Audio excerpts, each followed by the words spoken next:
One of the fishermen pulled out a piranha, and then he put his bare foot on it and just crushed the life out of it. That is wild.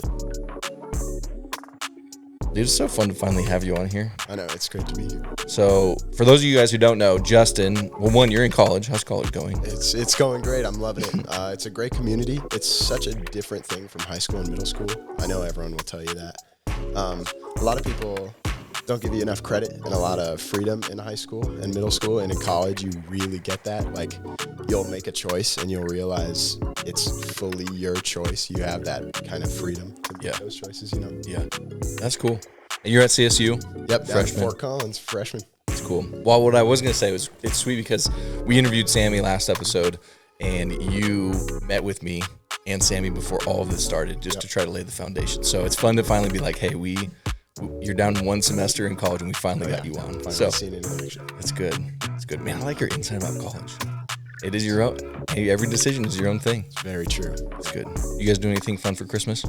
Not much. Just hanging out. Our family from San Diego just moved out, so that's pretty cool. All right. Man, from your house? No. They moved out here? Yeah, they moved out okay. From San Diego, too. Okay. Yeah, That's good. They finally get a white Christmas. I like it. If any of you guys are wondering where Parker is, Parker on the couch over there. We're filming off-site today, and we forgot a mic. A little technical difficulties. And Parker turned into director, which who knows? Maybe he'll like his role there more. Maybe. We'll see. Today we're filming at Brooksdale Retirement Community Home. I know there's some more things to that, but I'm excited to chat with our guest today. Oh yeah. Excited for you all to meet him because it's going to be really fun. But I want to do our famous intros. Bring in a little chat GPT, talk a little things. So here we go. One, we just always want to thank you guys for the love and support that you guys have given on this podcast. We do this all because we want to highlight people's platforms that they've been using for his purpose to create a little bit of joy and purpose in your life. And so we're excited to jump into episode 4 today. I'm super excited about our guest.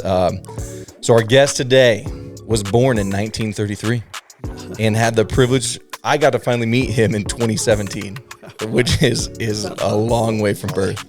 He was a missionary for over 25 years in both Brazil and Portugal. He was also a pastor of a church in Utah. He's been married to Beulah for 68 years. And with that, he is also a father, grandfather, and great-grandfather. And here's the thing. ChatGPT said this, that someone born in 1933 has lived through World War II, the Great Depression, the Cold War, Civil Rights Movement, the Space Race, Vietnam War. Les Magee is a true living legend, and we are excited for a captivating journey through time with Les Magee today, a living testament to the rich tapestry of human history. So, will you guys please welcome Les Magee to the podcast? Hey. I'm honored to be here. It's so good having you here. I just think you saying yes to this puts you at one of the coolest 90-year-olds I've ever met. Oh, for sure. That you're willing to jump on here and chat with us hooligans and talk about life. So it's good seeing you. Good to be here. It's really good. When I met you in 2017, you were like a staff chaplain. I was. At Grace Commons, which was such a cool role. But do you remember the award that was made in honor of you? Do you remember this? Oh, it was I think it was a doll, wasn't it? Yeah, it was a bobblehead, and the award was like, hey, anyone who essentially it was like less is more was this bobblehead award, and I got to be the first recipient of the Less is More award in honor of you, which was so fun. That's amazing. It was great, but we got to chat over coffee and get to know each other, which was really good. We did. So, well, we're going to jump into a lot about your life, a little bit of things you guys got going on now, but where would you like to start? Oh, well, I was born in Nebraska. Yeah. Well, from Colorado, they might say boo. I know, right? And I've heard the best thing coming out of Nebraska is Highway 80. Oh, that's so good. Yeah. I love that. Are you a Cornhuskers fan? Whenever the Nebraska Cornhuskers play Colorado, it's a war. Who do you root for? Well, I still am Nebraskan, I guess. Yeah. It makes sense. It makes sense. The best thing coming out of Nebraska is I-80. That's good. That's really good. Okay, so grew up in Nebraska. How many siblings did you have? I grew up on a farm there. Okay, on a farm. And so it was a family farm. We had cattle. We had horses. My dad farmed with horses first. Yeah. And so I saw him farm with horses. And I remember he first came home with a tractor after the war because they couldn't sell tractors during the war. And so, World War II. Yeah. And so I remember he was so happy, so proud that he came home with a tractor. But he came in and he said, well, the tractor doesn't say, whoa. I have to pull the the clutch on it. That's good. Wow. So it wasn't like a horse. Yeah. No, it didn't drive. Well, it doesn't drive like a horse, no. Yeah. We're going to talk about some things of like, hey, you're 90 years old, right? Like there's a point where you're like, you're old, and we were honoring that today. There might be some moments where it's like, is Matt making fun of Les being old? That's not the case. So my question to you is, did you have power in your house growing up? No, we didn't have electricity. Yeah. Okay. I grew up with just a Latin lamp. Yeah. And then I remember when we first got electricity, I just thought we were having it for a party. Yeah. And Mom said, no, it's going to be all the time. Yeah. So rural electrification went through. Okay. And so we got that. And yeah. Wow. That is wild. So I grew up without a phone. Yep. Without television. We didn't have television, wasn't invented yet. Yeah. We did no electricity. And we always had water because we had a windmill. Okay. We would pump it into our tank in the basement, and then would use air and would force the air up through the pipes into our kitchen and into the bedroom. Yeah. But our house didn't have the insulation. Okay. So whenever a wind came from the north or the south, we had to go to the opposite end of the house because it got so cold. Wow. And then I just remember when my dad first got a car and drove, a car. Yeah. It was a new invention back then. Yeah. So we drove a Model B. It was a Model B. It had a running board outside, and so that's what we did. Yeah. There's something about old school cars that I think. Yeah. I miss. Did you guys have to grow your own food, raise your own livestock or chickens? We raised our own chickens. Okay. And Mom had my folks had a kind of a hook, a long wire with a hook, and she would catch their legs and bring them in, and and she would. She made some wonderful fried chicken. Yeah, yeah. We had that a lot. Of course, she would put it in butter and grease and all that good stuff. That's great. Were you helping work the farm at a pretty early age? Yeah, I had hay fever. Okay. So we did a lot of chopping out of weeds, of sunflowers, of cockleburrs, of that. Did a lot of that, and then we had what we called then extension, a county extension agent, and he came out and taught people how to farm and how to do contour farming because we had a lot of hills around, and so did that. And did a lot. And Dad and the people with him, because they were farmers, they were not drafted in the World War II. Yeah. Wow. Okay. I did not know that they let farmers stay home. Yeah, they did. Okay. Because people, they needed the crops to feed the people. Yeah. To feed the army. Yeah. Yeah. And so all everything was turned into producing tanks and airplanes and ships and everything. And so we didn't sell or buy anything. We had carb rationing for buying gas. So we had to ration the gas. But because Dad was a farmer, they would come out and fill the barrels. And, of course, Dad, being the generous person that he was, would let people siphon off the barrels. Yeah, So yeah, they use that gas to go home or something like Yeah, that. yeah. Wow. Man. And did you have any siblings? Pardon? Did you have any brothers or sisters? I have two brothers. Okay. Yeah. One is two. I'm the oldest. Yeah. And then one was 2 years younger than me, and one was 13 years younger than me. Okay. Yeah. Wow. So the one who's 2 years younger is deceased, and the one who's 13, he's okay, but he has Parkinson's disease, and so Okay. he's not doing too well. Yeah. Yeah. Where does he live at? Lives in California. California. Okay. Okay. Man. Are you able to give him a call, FaceTime? I do. I give him a call. Yeah. Okay. Yeah. Okay. Man. That's what I do, and he calls me, and so we talk with each other. And it used to be long distance, but now it isn't, just cell phone. Yeah. Yeah, you just pull it up and click a button. Yeah. Pull it out, press a button. Yep, there it is. That's neat. I like that. We kind of a lot of people I've talked to coming into this, they're like, hey, we are a little curious. What was life fun growing up No, for Les?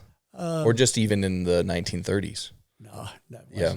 wasn't. Well, Dad came home, and he called them that the Japs have attacked Pearl Harbor. Well, I didn't know anything about Pearl Harbor. Yeah. I didn't know where it was or anything. Well, I learned a lot about the world and about the war. And then we had newspapers that were very important because we didn't have a lot of radio or no television.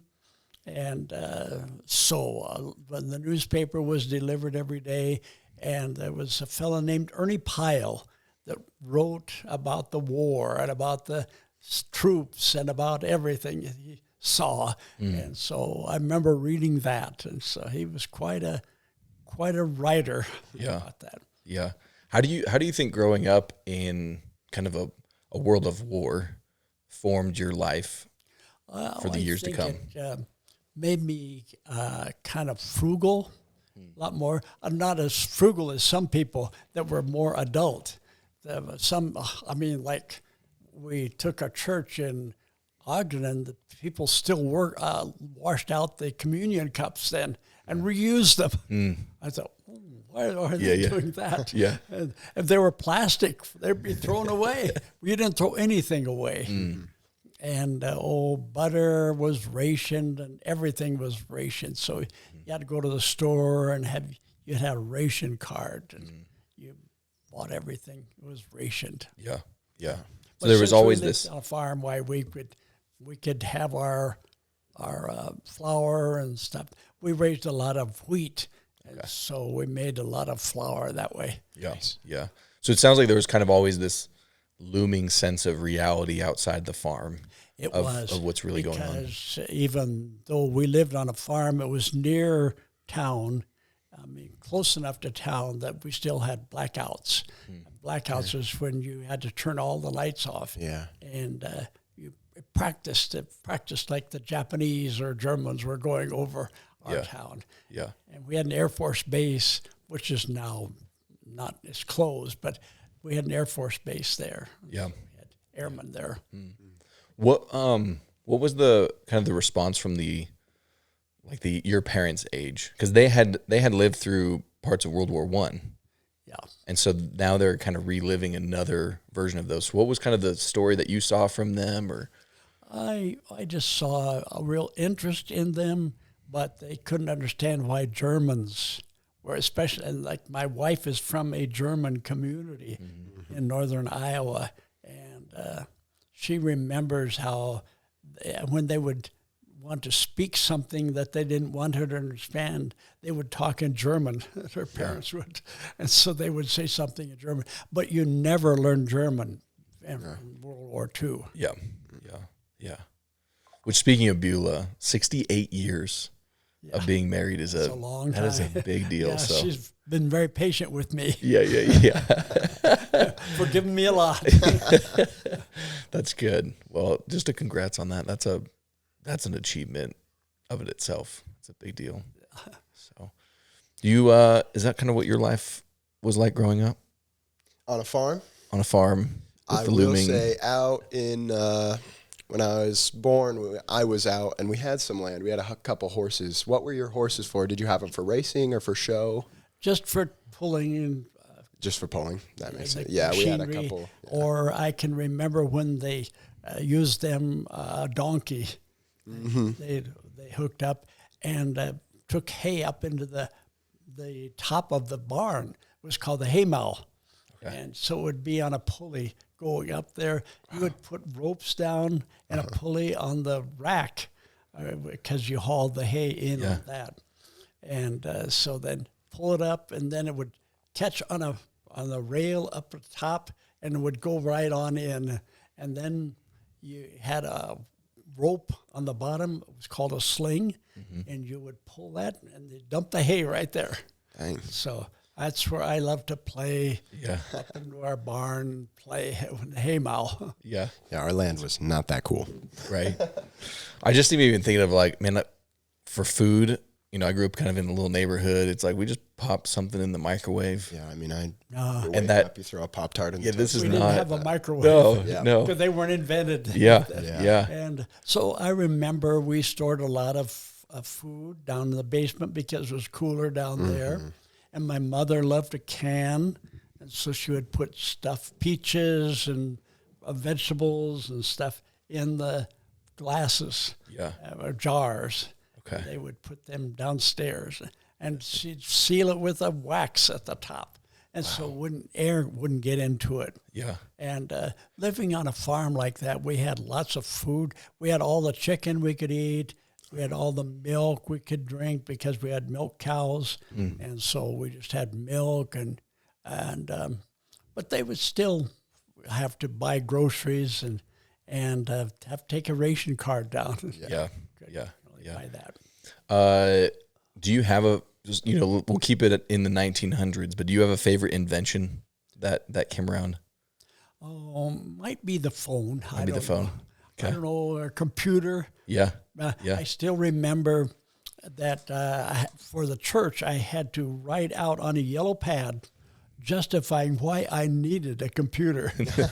and of course, they didn't see that they would give me a colored one, a colored screen, just black and white. Yeah. So, and I didn't know anything about a computer. And so once I was supposed to give a series of talks, and I got just several of them done, and I thought, I don't want to say that word, that sentence. And so I just highlighted the whole thing and hit delete.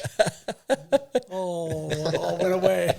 And so I called Bill at home, and I said, I probably won't be there for a while because I had to type all the sermons out again. Yep. Oh my goodness. Those are some pretty good inventions, I'd say.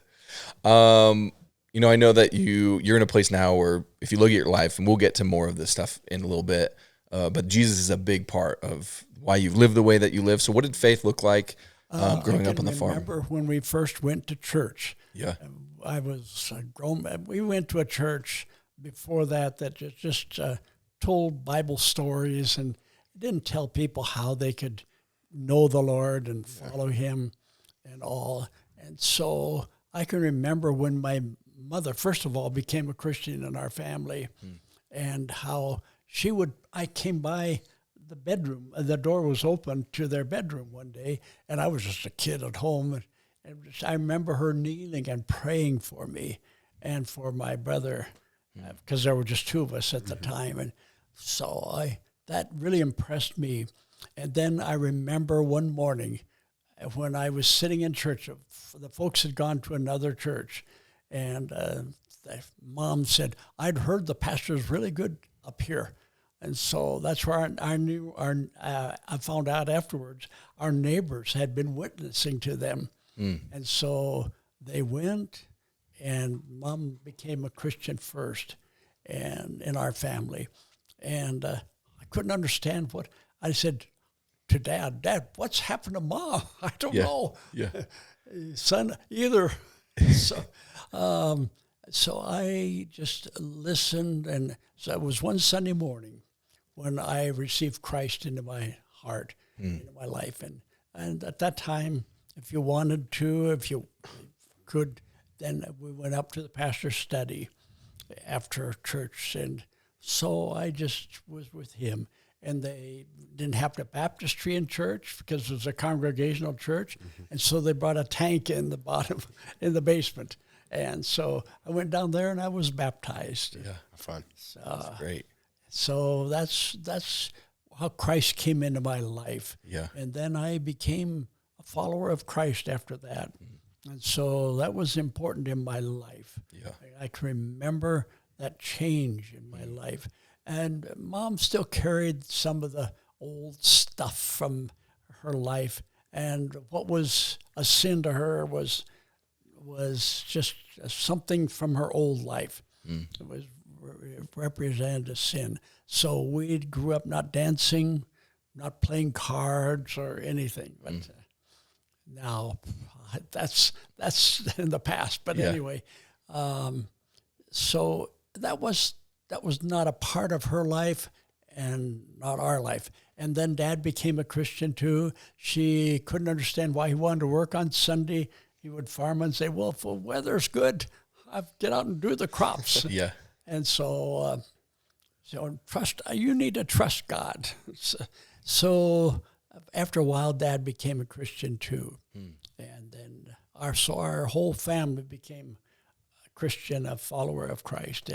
And my an aunt and uncle, another person saw such change in my parents' life that they became Christians too. And he became a pastor. Awesome. Now he's gone on to be with the Lord, and she has gone on to be with the Lord. But I just remember that difference in my parents' life, and it was such notable difference that other people began to notice too what happened in their life. I think that's awesome. Just the chain reaction of, noticing that other people are changing because of that, God's changing them. They did.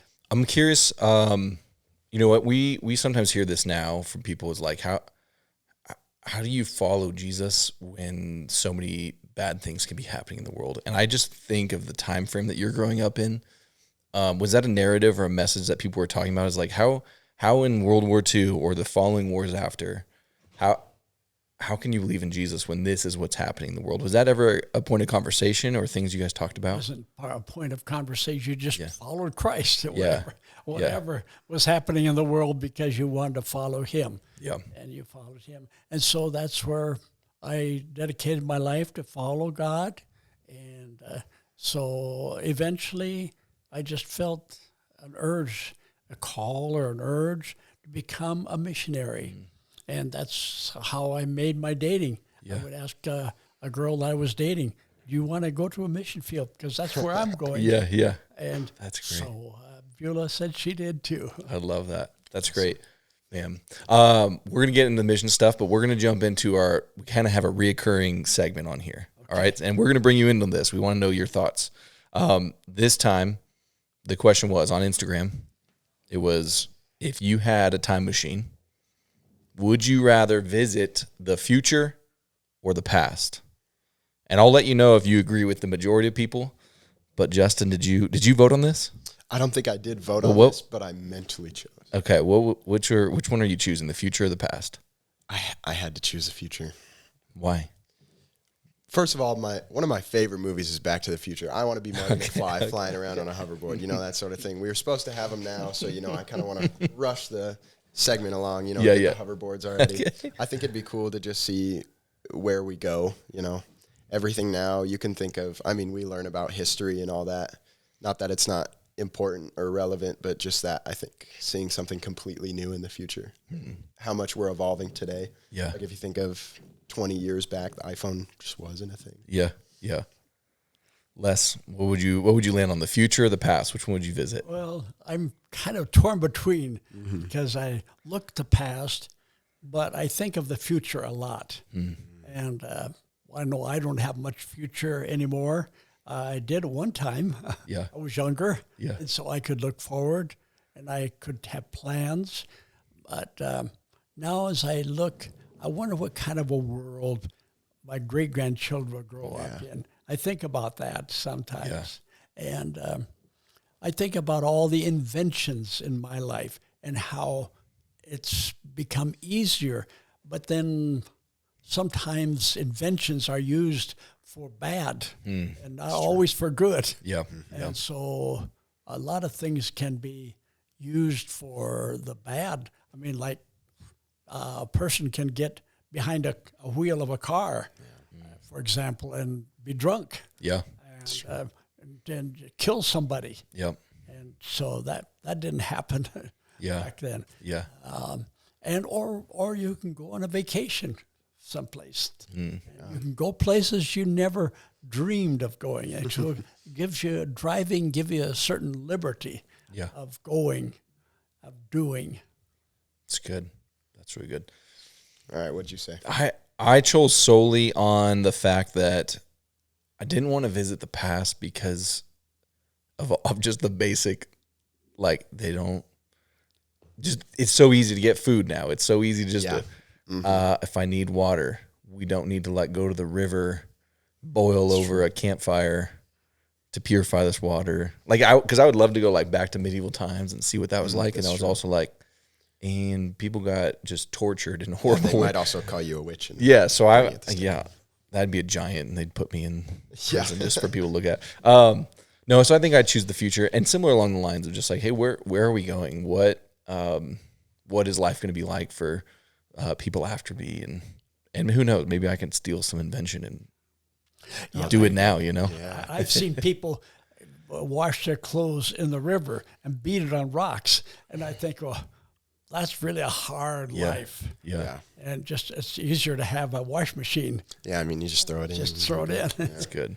Parker from the couch over there, he said, are you genuinely more hopeful than the average person your age? Or do you feel like you talk to people your age around that feel similar? Like they're hopeful about the future or life in general? I'm hopeful, but I'm not always assured Yeah. that people will choose the good. I think I've seen a lot of killing, a lot of violence, a lot of robbery, a lot of things that, guns can be helpful. I was raised with a gun, but it can be used for good or bad. Yeah. So I just think that people can use, like artificial intelligence. Is that going to be good or bad? Yeah.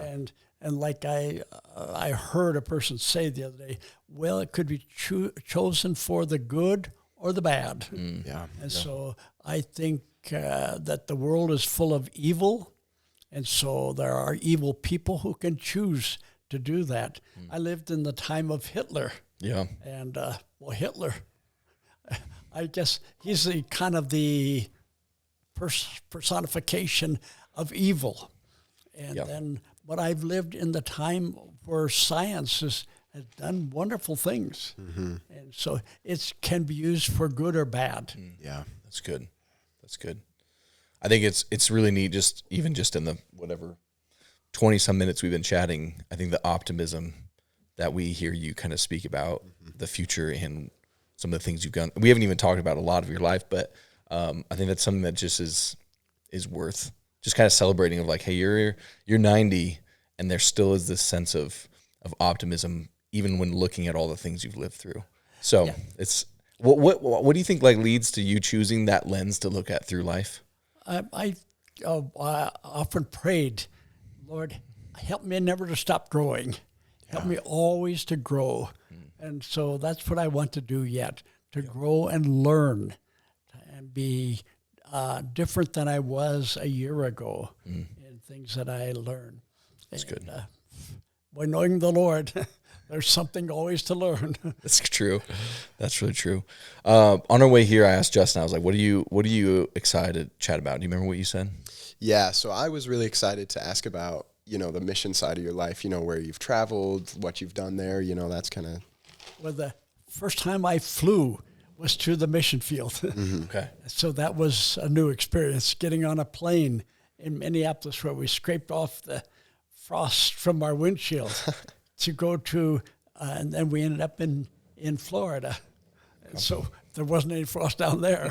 And then we just had the jets weren't invented yet, or our mission, I guess, was very conservative, so they didn't have them yet. And so we flew down on a Super H Constellation. And so this 4-motor for hours and hours, I think total of 26 hours. Wow. And we went to Brazil, and southern Brazil, and that's where we learned Portuguese and learned to speak Portuguese. But just to learn of that, and then to learn the different customs of southern Brazil, and then go up to northern Brazil, and there were very different cultures up there and customs up there. And so people up there didn't they didn't speak the same language as we learned of a proper Portuguese. And so when we were years later, when we were over in Portugal, then some pastors from Brazil came over, and one of them said, I was asked to pray for the lunch, and one of them said, "You learned Portuguese in southern Brazil, didn't you?" I did. Amazing. And so I learned, well, first of all, just written notes. Okay. That's what I spoke. And then I just, one night, because we were speaking by the flickering light of a kerosene lamp, I just canned my notes and took off. Yeah. Wow. And you're married at the time I when you went down married, there. Did you guys have kids yet? Well, I think we had one daughter. Okay. So you guys, Another one on the way. yeah. Yeah. What led to, when I go back to that time frame, that sounds like it sounds kind of like a crazy idea now, let alone then. I feel like even then it's like, man, there's so many unknowns. This is not places that we can just always go travel. We don't always have the ease of a hospital just right down the road. But you're now traveling with a young kid going to live in a different country. Yes. I'm so curious just about the process of how you guys got there. Yeah, we landed up north, and that's where we were going to be. Okay. And we didn't know where or anything. Yeah. And so some people wanted us to go to a little backward town. Yeah. And I said, no, that doesn't fit. What's our education and for our kids? And then some of the mission had started a school, and so we didn't want to send our kids away. We thought, well, no, God has given us the opportunity and the privilege and the responsibility of educating and raising our children. So we kept them at home, and we sent them to a Brazilian school, which was started there were several missionaries in the town who kept their kids and sent them to the school. And so our kids had learned Portuguese right from the beginning. Awesome. Yeah. And it's interesting how a child raised in that kind of climate just adapts the language right away. And like different than us and adults going and learning another language. Then learning phonetics was another thing, but just learning the cultures, like they would put manure on the navel of a newborn child and to cure it. Wow. I said, well, no, that could give, and like I went out to one town, and a baby had died in 7 days because it got an infection from the fever and died from the manure that was put there. And so there were a lot of different customs, but a lot of different things. I saw people with leprosy. I hadn't seen that before. Yeah. And so I visited a leprosy colony. I can remember the first time I went there, felt like leprosy germs were just crawling up my legs from, they weren't, of course, but, so I learned to adapt. I learned to accept another culture, and it taught me a lot about Christianity is an American. It's just American. It's a worldwide thing. And so we are beholden not to a national flag, but to a Christian flag above all. And so we're different people, Christians are. And so we're set apart. We follow Christ. And so it's different than somebody who follows a politician or something like that. And so it was a lot of that, a lot of just learning and adapting, learning how, does that fit in with Christianity or not? And some did, some didn't. So like in North Brazil, there was a lot of Spiritism. And people like white or black Spiritism. And I didn't know Spiritism is the answer. And so I just began to think about, is Christ the answer? What is he the answer to? What questions do you have? And so I did a lot of listening, a lot of observing, and a lot of thinking. And I would read the Bible, and I'd see, well, how does this square? And no, the American, like I was asked by a Portuguese once, can a Christian be a capitalist? I thought, well, what do you mean a capitalist? And then, no, if it's a greedy capitalist, can't be a capitalist. And so I just had to think about, well, he's really true, because all he knew was the greedy capitalist, that person. And so I said, no, a person can't be a capitalist and can't be a communist either, because you have to give your allegiance someplace else, or you have to seek something else. So. And did you guys go there? Like, what was the main goal? Was it to plant a church? Was it to just get ingrained with the community and get to know people? What was the... Well, there were different ways that people could serve. And so I just found myself attracted to a church and pastoring a church. I like to do that. I like to work with people. And so that's what I would do, and pastor a church or build a church until they could call a Brazilian or a Portuguese pastor. They could do that. And sometimes, well, at one time, our mission was very against any financial aid, because they didn't want to develop rice Christians that had an experience in China.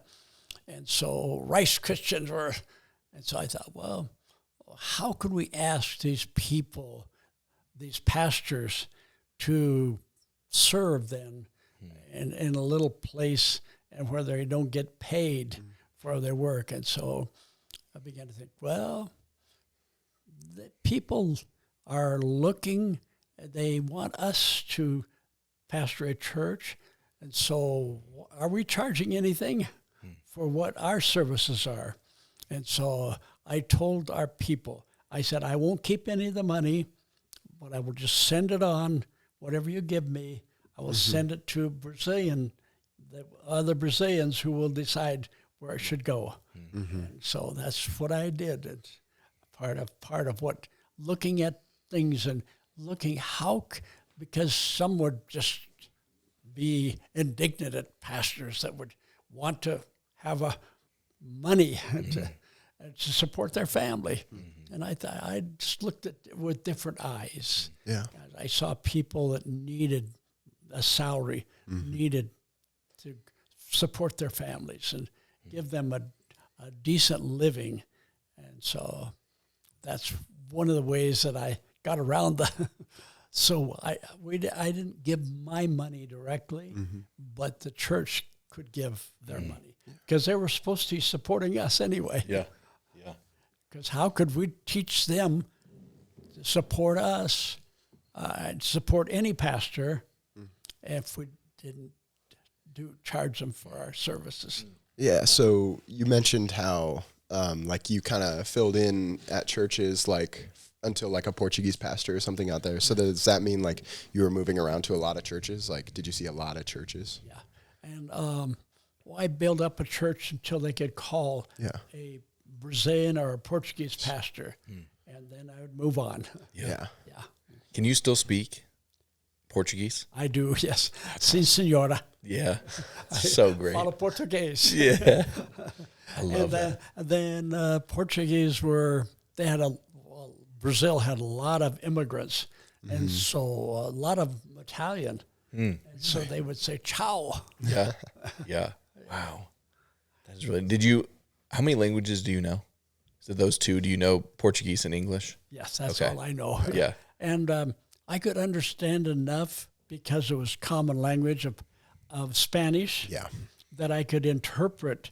And once I was with the Home Mission Society, and we were visiting down Mexico, and the service I was familiar with, and so I could interpret for the person sitting next to me what the pastor was saying or what they were saying. That's great.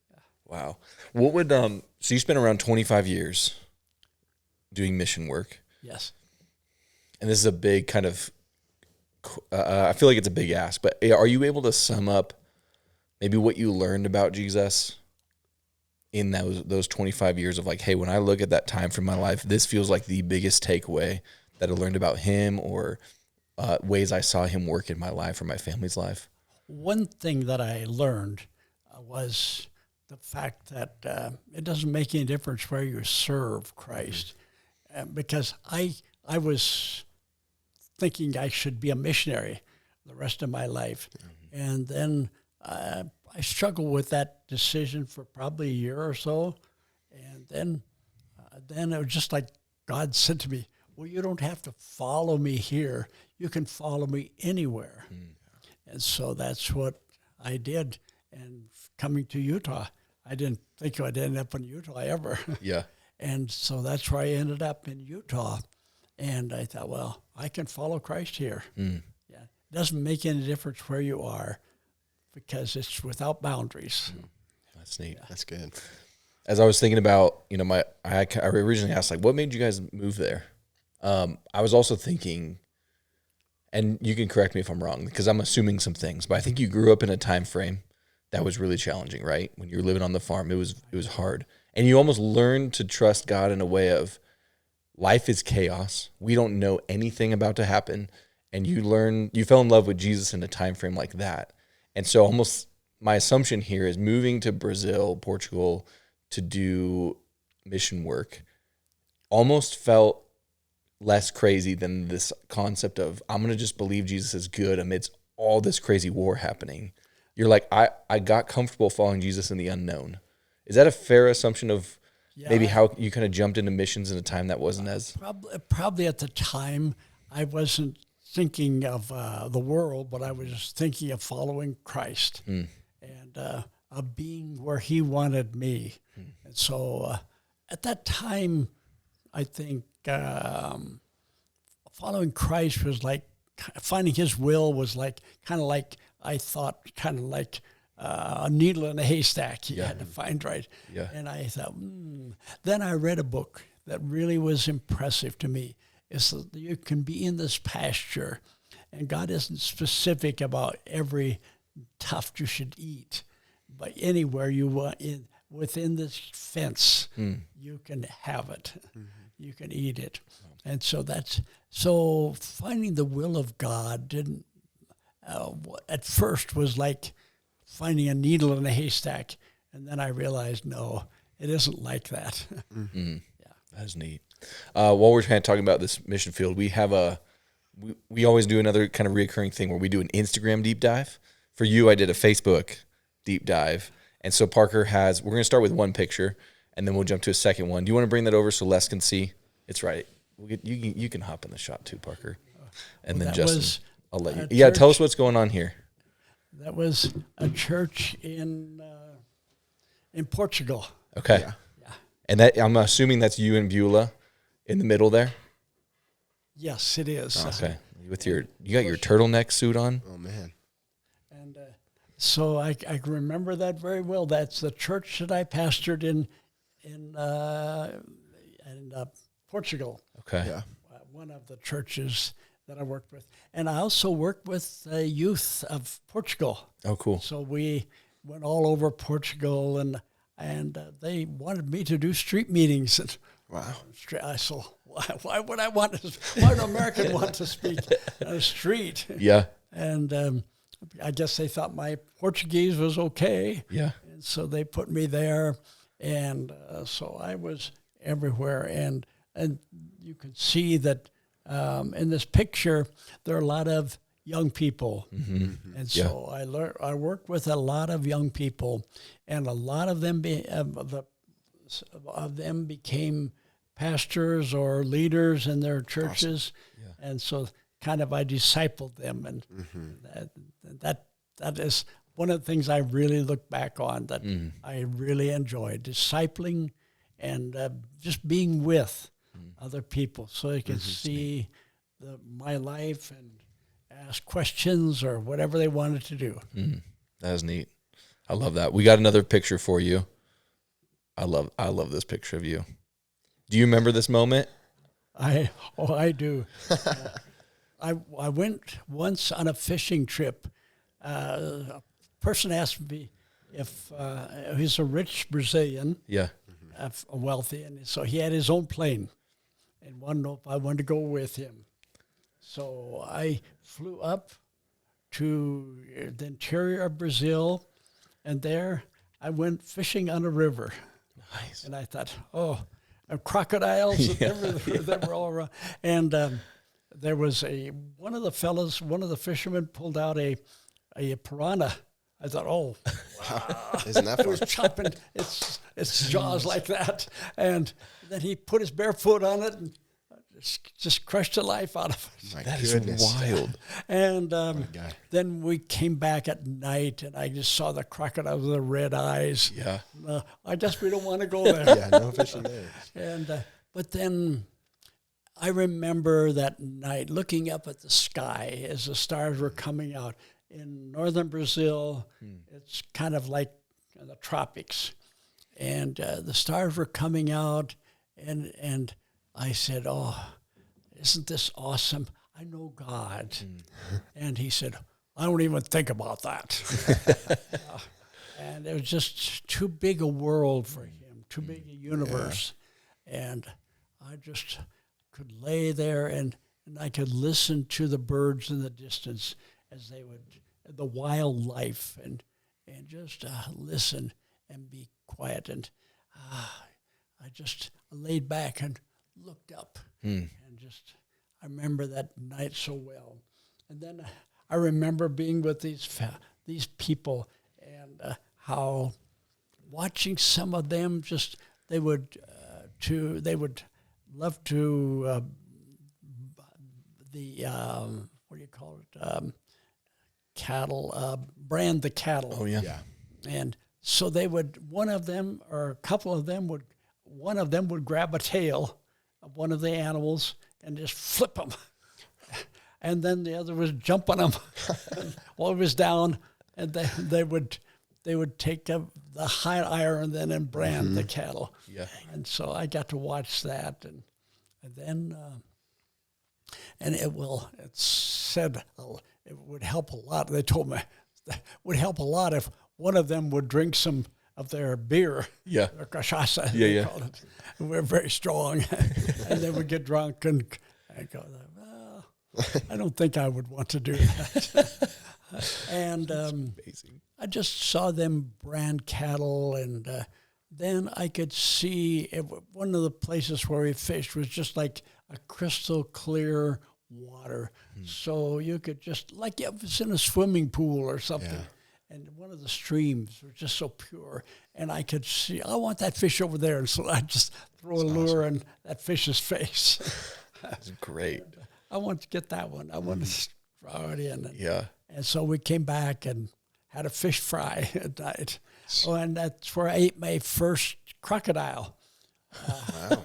That white meat of a crocodile was very good, very tasty. Yeah. And so I had that crocodile. This is wild. You know, I this picture, I love, you got it looks like you have your Converses on. And I think there's, when I was talking to people kind of leading up to this, a lot of people were like, we don't always get to see, a moment where people are in shorts and t-shirt. As people get older, they often find themselves in a much more comfortable, kind of well put together type of attire. And we don't always get to kind of see or hear some of the crazy stories that have happened years ago. So I love that piece of like, I'm trying to imagine you now in Converse shoes and, short shorts, tall socks. But, there's just that neat thing of like getting to go back and relive some picture moments. So thanks for just kind of diving into some of those memories and what that was like. Many a time I would fly in a Cessna, Missionary Aviation Fellowship pilot, and he would fly us out over the jungle.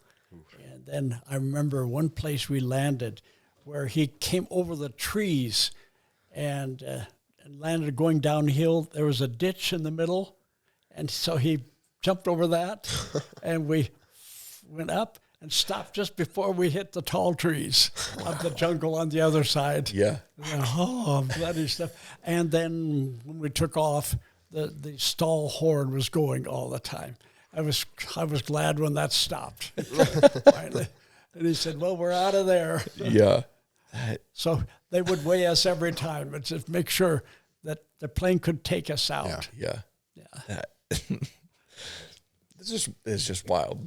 It is wild. And then I love that. And we came up our first time flying on a Cessna. We got up the top of the runway, and there was a donkey right there in the middle. And so he just jumped over it with the plane, and we then landed, and took off, and got some more speed, and took off. Yeah. Well, I guess that's quite an adventure too. Lucky donkey. Yeah. What was the change that led to you guys moving back to the States? It was it was a disagreement with how missions should be done with another missionary, and so am I leaving God's call? Am I leaving God's call to my life? I had to wrestle with those questions, and that's when I came to the conclusion, well, you can follow me anywhere, and it doesn't make any difference where. Yeah. You can follow me. And so we came back, and at that time our mission headquarters were in Wheaton, Illinois. Okay. And so went back there, and I remember going over to the Baptist headquarters and talking with the director. And then he said, "I'm going to send your resume out to Ogden, Utah." I didn't know where Ogden, Utah was. Yeah. So where is that? And so then I was putting up hay in Iowa when I got a call from the church and wanted to know if I'd come out there and candidate. And so, well, I was glad to get out of the hayfield anyway. And so I just, we drove out there and said, "Oh, it's really pretty out there." Well, we drove across Wyoming, and I guess at least something to go for beauty. Yeah. Beauty's in every person's eyes. Yeah. And then we came down. I still remember coming down the canyon and seeing the mountains, the Wasatch Mountains of Utah, and said, "Oh, this is a pretty place, all right." And so we were on the other side of the mountains, looking west, looking east rather, and then now we look west, but we're on the other side, and so we were there for 22 years, and so I really came to love the Utahns, but I learned a lot from the mission field about asking questions, about listening, about observing. And that's what I learned, how to minister amongst the Mormons, how to be there and not be against them. And some of them said, somebody told me once, said, "You're really soft on Mormonism." I said, "No, I'm not." I just want to know, without compromising my faith, I want to know what their faith, what they're looking for, what are they doing. Yeah. So, that's really neat.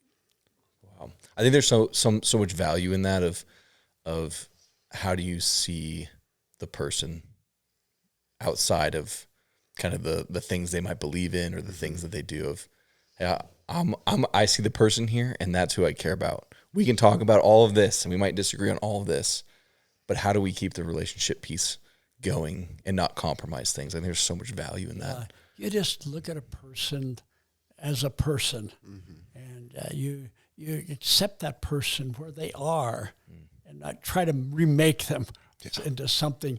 They have to do it themselves, and I've had that happen ever since. Like at First Press, I would talk with people, and you just accept them where they are to start with, and you don't try to remake them, but you show them something better. So, and a lot of people, not everybody, but a lot of people want something better in their lives. And a lot of people are guilty or whatever, or feel bad about themselves in some way. Yeah. But I think if you accept people for who they are and where they are, and then go from there, let them, they have to choose though. Yeah, I think that's really powerful how in those years you were saying how you learned to question. And I think it's that big thing of like judgment comes in the absence of curiosity. That kind of thing is like people who would judge you. I mean, if you just ask a question, maybe you could know more about the person than just judging them for what and you I see. guess I've always had a very curious nature. Yeah. So I like to ask questions. Yeah. Yeah. I like to ask somebody what they think or what they believe or how they see that. I mean, yeah, you want to know why they see that instead of just that they see it. Yeah. What do you experience in the college world right now? I mean, a lot of judgment. I think people see like, I mean, at first glance, I think a big thing is what you wear. I mean, people will judge you for that and try and base you off of what you wear. You know, they won't ask you, oh, why are you wearing that? Or, I mean, it can be something as simple as they have a different college on their sweatshirt and someone can judge them for, oh, you don't like this college enough to only wear this college thing, you know, that kind of thing. I think there is a lot of judgment there. Yeah. Have you found yourself sitting down in some conversations where you're like, we don't maybe necessarily see eye to eye, but I'm trying to figure out how to navigate this. Yeah, college is such a diverse community, especially going to a big college like CSU. There's 33,000 people enrolled there. And I can sit down and find a different person every day that's just completely disagrees with something that I have or that I agree with. And I mean, you still can see eye to eye with them. It doesn't mean that they don't like you or you don't have to like them or anything in that, you know, area. You just disagree on something. Like, it doesn't mean that, you know, and I see that a lot. I think this conversation is so important. I had a shout out to my buddy Mo. He one time told me, he's like, hey, it's not about agreeance. It's just about understanding. Yeah. And we can sit in a place and have that heart of like, I just want to understand what they're about, what they think. Yeah. And we don't have to sit here and agree. I think that's such a huge. When I learned that with all kinds of people, some people that couldn't even read. Yeah. Yep. And just accept them where they are. They can't read. Yeah. And some people that could read. Yeah. And no, one isn't better than the other. One is different than the other. Exactly. That's all. Yep. That's good. We got a couple questions from some students that we're going to ask you. So we're going to jump into some of these, and you know, they can be long answers, short answers, but we'd love to kind of hear what you say. Ethan D said, "What's the best advice you have for your younger self?" I would say one of my advice anyway would be just to follow Christ and make sure it's Christ. It's not some imitation of him or somebody who says, well, this is the way that Christ would do it. You find out for yourself what Christ would have you do, and you do that. And I would say that's a great variety. And I've learned that from observing people overseas. They just have different cultures. That doesn't mean they're bad or worse or different. I mean, they're different, yes, but not worse. Yeah. They're just brought up differently than I was. And so that's where they are. So accept them for that. Yeah, I love it. Thank you. ST_Peyton said, we talked a little bit about this, but they said, what did you do in your free time as a kid? You know, we heard a little bit about the hay, but I'm curious if there's any other things. I love to play football. Okay. I love to do that. And sometimes it was touch football, but a lot of times it was just tackle football. Oh, yeah. And we'd go out in the pasture and clean it out and clean out the cow pies, Yep. as we call them. Yep. And so you wouldn't get face down in that. Yeah. That would not be fun. And we'd have, for our birthday parties or something, we would have a football game. So kids fun. love to come out to the farm. Yeah. It's fun. That's really fun. We had a couple questions like that were similar. E. Griffith, Alexa, Arredondo, they both said those things. Moyers_Maddie asked, what just most important piece of advice, whether it's something that you hold on to every single day or one that you want to just encourage the next generation, what's kind of that most important piece of advice that you would? Probably, it's not. I guess it's not important what other people say or do. If you're convinced in your heart, in your life, and you've examined as best you can the Bible, then follow that. Follow Christ, no matter what. And it could be that somebody will criticize you, but that doesn't count. If inside yourself you're comfortable with that decision. It's good. Thank you. We talked a lot about Jesus, and we talked a lot about some of your past. There's a part of me that's like, now, when you're looking at Jesus, what do you love most? You spent when did you first come to meet Jesus? Were you a teenager? How old were you? I grew up on a farm, so I just was independent. Yeah. So you've known Jesus around 70 or 80 years. Yeah, pretty close to, I became a Christian when I was about 8 years old. 8 years old. Okay. And then for a while I went through a stage of, I wonder if Christ has really accepted me. And I questioned, and I remember, and my time of life also, it was a lot of emphasis on the coming back of Christ. And so I wonder if I'm ready. I wonder if he'll call me. And then I remember I was in church and I'd had my doubts and I was struggling. And then finally I went forward because I was sort of a bashful kid. And so a person looked at me and he said, well, you're looking for the wrong place for your assurance of faith. You're looking to yourself. Look to the Word. Look to the promises. Look to how God loves you and what he thinks of you. Yeah. And so that's what he pointed me from myself to the Word. And that's where it became real. Yeah. Wow. That's good. Talking about the Bible, I know a little bit of, kind of your current life state now where you're taking care a lot of Beulah and her life situation. And I think it can be easy to jump in here and people can be like, man, there's a lot of great things going. And I think there is a lot to celebrate, right? Yeah. But there also is a reality of there's some hardships being in your 90s. And so there's a part of me that I'm just curious, when talking about the Bible, is there something that you hold on to that you kind of maybe gets you through the day-to-day or month-to-month? Well, I guess that's different from me now because I don't have a lot to look forward to. I'm 90. And I didn't expect to be living this long. Yeah. My parents both died in their early 70s. And so, my family doesn't have a long tradition of life. And so there's one thing that's different from me now that I don't make plans out. I had a 4 or 5 year plan many a time. I would try to think about what am I going to do? And now I kind of into my life and I look back and I think, what has really stood me? And God has never disappointed me. And so I'm still learning about God. There's always something to learn about God and learn about that love that just accepts a person. And so I have to learn that for myself.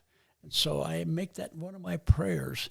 God, help me to, I don't have that love in myself. Only you can be, so I just give myself to you. And pray that you would fill me with your Spirit. And pray that you would guide and direct me in all that I do. I want to be a witness for you here where I am right now, but I don't know how. So help me to do that. I just give myself to you for today. And so I pray a lot and I read a lot. I read in the Bible. I still read that. And I read with different eyes now than I did when I was young. And I just look at that. Part of it is that, part of it was just tradition. Part of it. So I think a lot about, was this tradition that was given to me, or is it something that I really see in here? So I look at the Bible and with kind of fresh eyes, shall I say. And I ask myself, and I like to read the Gospels because it's about Christ's life and what he does. And then, what do the other things say to me? Are they is this forever, or is this just a tradition that was given at that time? Life is different now. So I have to bring this to my life where I live right now. Yeah, that's good. On the reversal side, we work with someone who was like, hey, I would love to know, is there anything that they feel like they wasted a lot of time on that they regret spending this much time in this area? I wasted my time trying to change people. I wasted my time. I wish I'd spent more time with people willing to learn and grow than I did with people who weren't willing to learn and grow. Because I could do this. Yep. And I can't.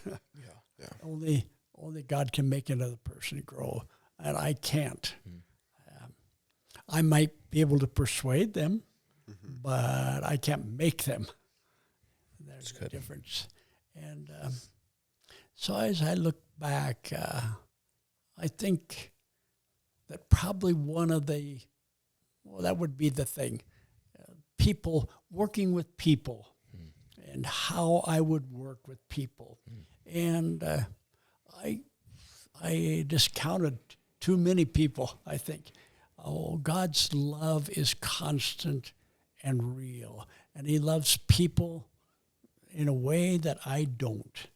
So help me to see your way, Lord, what you do it. And help me to love them like you love them. Help me to have wisdom in knowing how to do that. It's good. Wow. It's good. Can I read a Facebook quote from you? This might have been from, it'll tell you how old you are in it. So it's 9 years ago. All right, I just want to read some of this. And you said, have you ever wondered why you go to church or why not? Especially since I've been retired, I've asked myself that question. For 45 years, I was a pastor, so I didn't really have to ask myself that question. But today I came away from church knowing why I go to church. I was reminded in a wonderful way how I belong to a great family and company of fellow believers, both now and from ages past. I was reminded of how one generation passes on this faith to the following generation. And you said, I've never thought I'd reach nearly 81 years of age with the good health I enjoy. So I think that's funny. Here we are at 90. But you said, I was encouraged to think about the privilege that is mine to encourage those younger than me in their journey with God. You were moved to tears that day and said, yes, I know why I go to church. I think as we kind of wrap up this episode, what I love so much is when we did the initial call and I kind of asked you a crazy idea to jump on a podcast and talk about life and Jesus, you said yes. And what I love is you are doing just that. You're sitting there saying, hey, I see a future for the next generation. And there's so much wisdom that we got to learn from today. And so I just want to honor you. In 9 years ago, you kind of had this vision of just passing on things to the next generation. And here we are almost 10 years later doing the same thing. And so I love it. I love it. I kind of first bumped into your family with David, your grandson in college. And even that, it was like I got to enjoy the impact of you following Jesus through your grandson before I ever even met you. And then here we are, getting to talk about your life and Jesus. So, yeah, I just wanted to honor you in that. I think there's something really neat about being 90 that a lot of people, like, they don't care about younger people anymore. That's the story people can jump to. And I appreciate you so much in just counteracting that. Yeah, saying, no, you guys do matter. We do think about your future. And you're even willing to spend time. It's been an honor and a privilege for me. It's good. Thank you. Good. I have one more question for Les, but do you have anything that you're thinking of? Not right at the moment, no. Okay. Well, thank you for joining us. You're middle of finals right now. Yeah, I know. And you came down here, hung out with us. And so thanks for just all that you've done. You know, we miss you at Rocky Students now that you're graduated, but getting to have you jump in for this is huge. Yeah. So Love it. It's been really fun. Les, again, Parker on the couch over there has been, thanks for hanging with us. It's good. Before I ask you the question that you sent in, do you have any last words, Parker? Okay. Director P, just chilling.